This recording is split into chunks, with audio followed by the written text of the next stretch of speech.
Hello and welcome to my channel Learning is Fun. Today's topic is Voyaging Towards Excellence by Achyut Godbole. Before I start explaining about the chapter, let me give you a brief introduction about Achyut Godbole. He was born in 1950 and he was well known for his writing. और उनकी writing इतनी informal थी, informative थी और वो यानी reader के साथ डायरेक्ट कनेक्ट होते थे. आगे चल के वो केमिकल इंजीनियर बने फ्रॉम आईआईटी मुंबई इन 1972 और उन्होंने टॉप मैनेजमेंट के सबसे हेड पोजीशन में बड़े बड़े कंपनीज में वो रह चुके हैं. ये जो चैप्टर है basically it is a autobiographical sketch है जो पेंड बाय अच्युत गोडबोले जी उनके द्वारा लिखा गया है. और ये पूरे चैप्टर में वो अपना जर्नी लिखते हैं कि किस तरीके से वो एक मिडिल क्लास स्कूल बॉय से किस तरीके से एक फेमस राइटर बने. साथ ही साथ उन्होंने ये भी डिस्कस किया कि किस तरीके से वो पाटनी कंप्यूटर सिस्टम के जनरल मैनेजर बने और बाद में चल के रेप्यूटेड कंपनीज और में भी उन्होंने हेड किया और फेमस राइटर बने. ये जो प्रेजेंट राइटअप है, ये जो प्रेजेंट स्टोरी यानी प्रेजेंट जो ऑटोबायोग्राफी हम देखेंगे अच्युत जी के बारे में, उन्होंने पूरी स्टोरी में बताया कि किस तरीके से हम अपने लाइफ में सक्सेस मिल सकता है हमको और किस तरीके से यानी पूरे लाइफ एंटायर लाइफ में उनके अंदर किस तरीके से थर्स्ट फॉर नॉलेज था. तो चलिए हम एक्सप्लेनेशन देखते हैं. और चैप्टर के स्टार्टिंग में वो बोलते हैं यानी अपने बायोग्राफी के स्टार्टिंग में वो बोलते हैं कि वो बहुत ही एक उनके जो अपब्रिंगिंग था बहुत ही सिंपल था और एक लोअर मिडिल क्लास फैमिली से बिलोंग करते थे. उनका जो घर था हार्डली 300 स्क्वायर फीट का था. उनके घर में बेसिक एमिनिटीज जैसे fan, refrigerator, geyser, dining table, gas stove, air condition, car कुछ भी नहीं था. यहां तक कि वो जब कॉलेज पहुंचे तब जाके उन्हें वॉच मिला, उनके घर में डाइनिंग टेबल आया और एक गैस स्टोव भी आया. वो बोलते हैं कि लेकिन मैं इस सारी चीजों के लिए मैं खुद को बहुत ही लकी मानता हूं क्योंकि उनके घर में अक्सर विंदा कर्णिकर, मंगेश पांडवकर और वसंत बापट जैसे बड़े बड़े पोएट उनके घर में अक्सर आते थे और घंटों घंटों उनके घर में पोएट्री और लिटरेचर, मराठी और इंग्लिश लिटरेचर को लेके अक्सर उन पे बात होती थी. वो अक्सर केशव शुद्ध, Mandrekar, Shakespeare, Charles Dickens, Thomas Hardy जैसे बड़े बड़े राइटर के बारे में डिस्कस अक्सर होती थी. वो आगे भी ये बोलते हैं कि मैं बहुत ही लकी मानता हूं कि मेरे घर में कईयों बार पंडित कुमार गंधर्व जी, पंडित भीमसेन जोशी, पंडित जसराज जी जैसे इतने महान महान दिग्गज कलाकार उनके घर पे अक्सर आते थे और लेट नाइट तक, कभी कभी तो सुबह तक उनके घर में डिस्कशंस चलता था. तो इस चीज के लिए खुद को वो बहुत ही लकी मानते हैं और इसी वजह से वो बोलते हैं कि मेरा इंटरेस्ट जो है वो लिटरेचर, म्यूजिक की तरफ ज्यादा हो गया था जब मैं स्कूल डेज में था. और हमारे घर में अक्सर बेसिक टॉपिक जैसे कि म्यूजिक, लिटरेचर, पेंटिंग, स्कल्पचर्स, ये सारी चीजों के लेके ही बातचीत होती थी. और इन सब दौरान अपने बचपन से ही उन्होंने ये सीख लिया था कि जिंदगी में अगर सक्सेस मिलना है और आगे बढ़ते रहना है तो पैसा ही सब कुछ नहीं होता है लाइफ में, बल्कि इससे परे भी हमें चलना है. वो बोलते हैं कि मैं जो अपनी एंटायर स्टडीज जो था वो केवल मैं इसलिए नहीं पढ़ता था कि मुझे एग्जाम में पास होना है, बल्कि मैं इसलिए पढ़ता था कि मुझे बहुत ही अच्छा लगता था. ये सारे सब्जेक्ट में मुझे एक इनहेरेंट ब्यूटी मुझे नजर आता था और वही चीज के लिए मैं अक्सर पढ़ाई किया करता था. और वो बोलते हैं कि मुझे न्यूटन लॉ ऑफ मोशन और पाइथागोरस थ्योरम बहुत ही एलिगेंट, बहुत ही ब्यूटीफुल लगता था और उन्हें जो है वो मैथ्स के फिजिक्स के प्रॉब्लम सॉल्व करने में बहुत मजा आता था. यहाँ तक कि जब वो क्लास 7th में थे तब वो 9th के प्रॉब्लम अक्सर सॉल्व कर लिया करते थे, बड़े ही आसानी से सॉल्व कर लिया करते थे. वो आगे बोलते हैं कि मुझे मैक्सिमम क्लास 1 से लेकर टिल आईआईटी तक हमेशा मैंने मैथ्स में मुझे अक्सर 100% मार्क्स ही मिले हैं. और यहां तक कि मुझे एसएससी बोर्ड में वो 16th रैंक उन्हें मिल चुका है और यूनिवर्सिटी वो टॉपर रह चुके हैं, ये वो कहते हैं. और उनका आगे कहना है कि उन दिनों में यानी जब वो यानी एज अ स्टूडेंट थे उन दिनों में आईआईटी में जाने के लिए कोई एंट्रेंस जेडब्ल्यू जैसे एग्जाम्स देने नहीं पड़ते थे.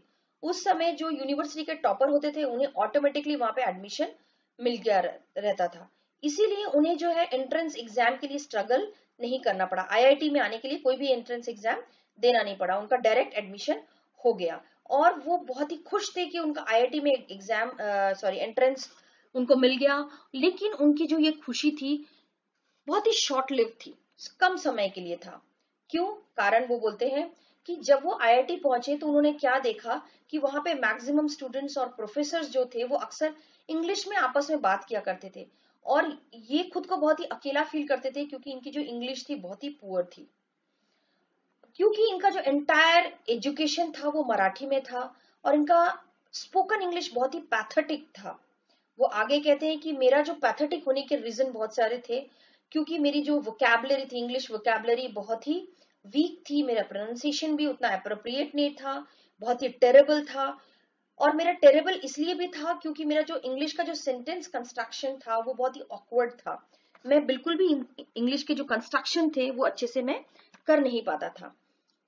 और फिर बोलते थे इसी वजह से मैं खुद को बहुत ही अकेला, बहुत ही टेरिफिक फील करता था।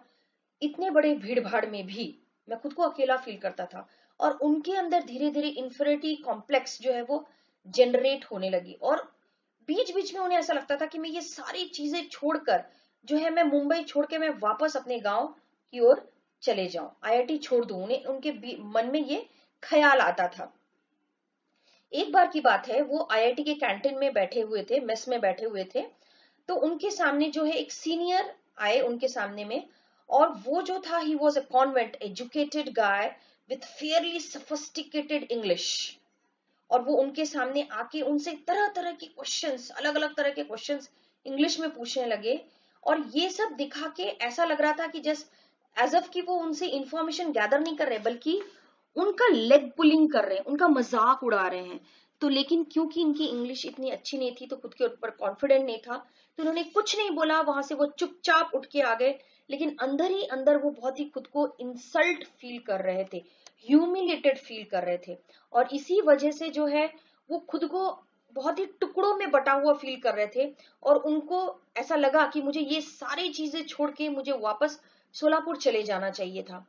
लेकिन इसी दौरान मेरे अंदर अंतरात्मा से एक फीलिंग आया, ऐसा लगा जैसे मेरे अंदर आत्मा से एक कोई तो भी आवाज आ रही है जो मुझे रोक रहा है ये सब करने के लिए। और मेरे अंदर अचानक से एक सेल्फ डिटर्मिनेशन आ गया, एक स्ट्रेंथ जो है वो जनरेट हो गया। और मुझे ये ऐसा फील आने लगा कि मैं गिव अप क्यों करूं, सिर्फ इस वजह से, ये सिली चीज की वजह से कि मुझे इंग्लिश नहीं आता। और मेरे अंदर एक डिटर्मिनेशन आ गया टू फाइट बैक। और इसी वजह से मैंने अपने मन में प्लान कर लिया कि किस तरीके से कि मुझे क्या करना है इस सिचुएशन को हैंडल करने के लिए। और उन्होंने कोशिश की कि मुझे क्या करना है, कौन से स्टेप्स उठाने हैं जिससे कि मेरी इंग्लिश जो है एक्सीलेंट, एलिगेंट और फ्लुएंट हो जाए। तो उन्होंने सबसे पहले जो अपने प्लान के हिसाब से उन्होंने सबसे पहले इंग्लिश के बुक्स, न्यूज़पेपर, नॉवेल्स ये सब पढ़ना शुरू कर दिया। और साथ ही साथ उन्होंने स्टडी किया etymology. Etymology means it is the origin of any English word. किसी भी वर्ड जो है वो ओरिजिन कैसा होता है, दैट इज कॉल्ड इटोमोलॉजी। उन्होंने फोनेटिक्स के ऊपर स्टडी किया, रूट वर्ड के ऊपर स्टडी किया, साथ ही साथ किसी भी वर्ड को कैसे प्रोनाउंसिएशन करें इसके ऊपर भी उन्होंने स्टडी किया। और वो घंटों अक्सर आईने के सामने, मिरर के सामने खड़े होके प्रैक्टिस करते थे, खुद के अंदर कॉन्फिडेंस जगाते थे। और साथ ही साथ इसी दौरान उन्होंने खुद की ही मिस्टेक को निकाला और उसी को करेक्ट करने की हर बार कोशिश की, और हर बार वो इम्प्रोवाइज किए और इम्प्रूव डे बाय डे वो करते चले गए। और इसके बाद ये हुआ, ये ज्यादा से ज्यादा उनको 9 to 10 मंथ्स लगे उनके अंदर कॉन्फिडेंस बिल्डअप करने के लिए। और उन्होंने अपने अंदर एक बहुत यानी कॉन्फिडेंट खुद को फील किया वाइल स्पीकिंग इंग्लिश। और वो किसी के साथ भी, यानी ऐसा नहीं कि वो इंग्लिश खाली अपने फ्रेंड्स के साथ बोल सकते हैं, अभी वो इतना कॉन्फिडेंट थे कि वो किसी के साथ भी इंग्लिश जो है, इंग्लिश में बात करना उनके लिए इजी बन गया था। और उनके अंदर जो इंग्लिश को लेके एक डर था पूरा का पूरा वैनिश हो गया था। और अब जो था वो आईआईटी जो उन्हें काट रहा था, डरा रहा था, अब उन्हें वो घर जैसा फील होने लग गया।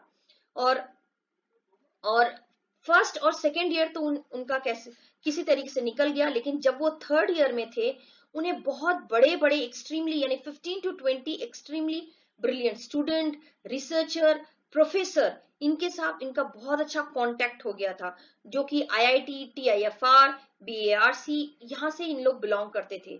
और ये जो थे top ranking student from IIT, visiting professors in America university and very renowned mathematician थे, जो ऑल अराउंड वर्ल्ड के थे।